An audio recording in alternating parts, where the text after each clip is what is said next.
HP seems willing that in the near future we can control their printers using voice commands. For this in recent months has been incorporating compatibility with the main market assistants such as Google Assistant or Cortana, and now it is the turn of Alexa, which reaches its range of printers for home.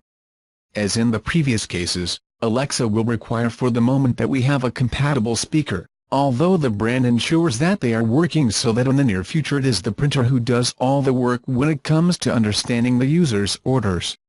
Alexa can be used to ask the printer to attend simple and very specific commands with which to print directly Amazon shopping lists, Sudoku, games for children, coloring cards, calendars, notes, etc. These commands are different from those we can dictate if we have another assistant such as Google Assistant, from which we can ask you to print the calendar of our account in Google instead of the Amazon list.